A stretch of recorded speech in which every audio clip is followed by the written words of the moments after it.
But you know what? It gets so much publicity that the case actually gets adjudicated in the press. And people see it's bullshit, and they go and they say, it's unfair. The abuses of power that we're currently witnessing at all levels of government will go down as among the most shameful, corrupt, and depraved chapters in all of American history. It's happening right before your eyes. But we're going to end up winning. The Biden regime's weaponization of law enforcement against their political opponent is something straight out of the Stalinist Russian horror show. And you know, we go Stalinist Russia, that's what it was. This was where it seems to have begun from the standpoint of us watching it in semi-modern day history. You go back to communist China or look at a third world banana republic. That's what we've become. Between our borders, our elections, and the weaponization of law enforcement, banana republic, that's what we have become.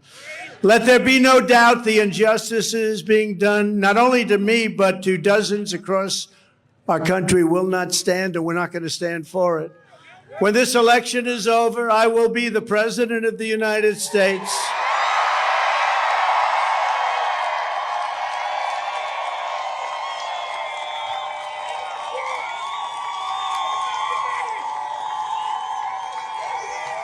You will be vindicated and proud, and the thugs and criminals who are corrupting our justice system will be defeated, discredited, and totally disgraced. That's what's happening. That's what's happening. From the beginning, it's been one witch hunt and phony investigation after another. And you know, because of it, our country never talks about greatness anymore. You look at what China does. They go all over the world. They spend money. They take over governments. They do a lot of things. And we're always looking. We got crazy people like Shifty Schiff and Hillary and all of these people. These people, they don't want to talk about greatness for our country. All they want to do is investigate everybody, but they are the ones that are really under investigation. I also want to thank the Republican Congress, because, you know, people can be critical, but they are working so hard. Jim Jordan,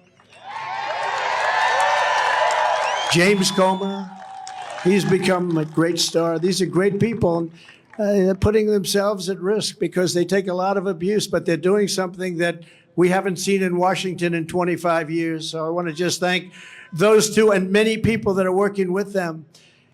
In my case, every piece of my personal life, financial life, business life, and public life has been turned upside down and dissected like no one in the history of our country, Marjorie, I think we can say, right? I don't think we can find anybody. They even got the Supreme Court of the United States to give them my tax returns, something that was never supposed to happen. Legal scholars say that's a shocker. And everything they wanted about me, they got every single thing they wanted about me. The Supreme Court said, oh, give it to the prosecutors. That's okay. He only appointed 3 of them. Not a lot of, you know, we don't want loyalty. We want what's right. But sort of strange, isn't it? Give them everything they want. They actually came down with one ruling that, no, you can't do that to presidents, but to Trump you can. To Trump you can. And we've been a special administration, and we have special people. There's nobody like the people we have. They're the smartest. They're the best. These are the most. Look at all the money they're sitting over here. They're all over because, and you know what? They've made that money the old-fashioned way.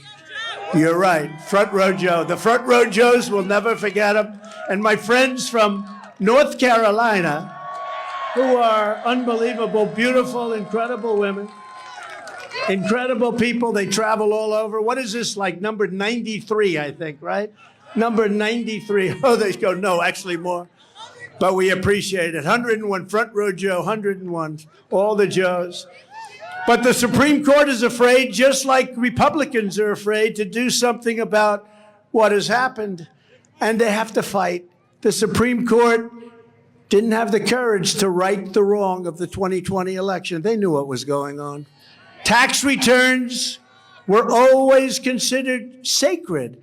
Lawyers, in their own way, if you can believe this, were considered sacred. Today, lawyers go before grand juries all over this place if they happen to be lawyers representing Republicans, and they treat lawyers like they're criminals. It used to be if you had a lawyer, the lawyer was somebody that was very much considered from the standpoint of what we're talking about, above reproach. Now they get thrown in with everybody else, and it's a very unusual situation that's taking place. And again, legal scholars can't believe what they're witnessing.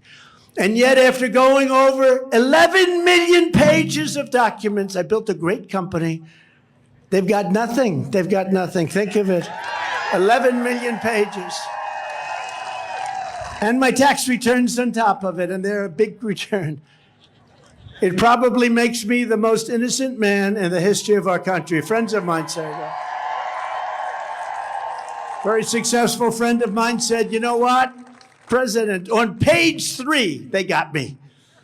We got 11 million pages we gave over to various groups, including Congress. The new weapon being used by out-of-control, unhinged Democrats to cheat on election is criminally investigating a candidate, bad publicity and all. You get bad publicity. It's the craziest thing. I got bad publicity and my poll numbers have gone through the roof. Would you explain this to me? Explain that to me, Dan. Mr. Congressman, you got to explain it to me because nobody else has ever heard of it. But you know what? It gets so much publicity that the case actually gets adjudicated in the press. And people see it's bullshit, and they go and they say, it's unfair. But it takes place by the Department of Injustice and their local henchmen at the AG and DA's offices throughout the country. They use the local offices, like in New York City, like in Atlanta, like in Chicago and Los Angeles. They make lives miserable, destroy their families and friends, even though they know these people are innocent. In many cases, they're patriots. They're not guilty of anything, and yet they have to go through hell. And if you're running for office, even Dan, but I don't think they'd ever go after him. But we have some great congressmen that probably they wouldn't go after because they're too clean. They're the cleanest people I've ever met. They come from Texas. They have to be clean. But let's say they're not that well known. They're doing a good job, and an investigation is started into one of these many great people. They're going to lose their race. They're going to lose their race. And they do it all the time. They're using investigations now instead of, because it's harder for them to stuff the ballot boxes, of which they stuff plenty. You know, Marjorie is here, Truth to Vote.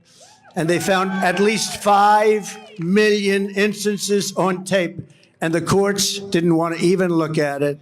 The District Attorney of New York, under the auspices and direction of the Department of Injustice in Washington, D.C., was investigating me for something that is not a crime, not a misdemeanor, not an affair. I never liked Horseface. It's just not. It's a terrible thing. That wouldn't be the one. There is no one. We have a great First Lady.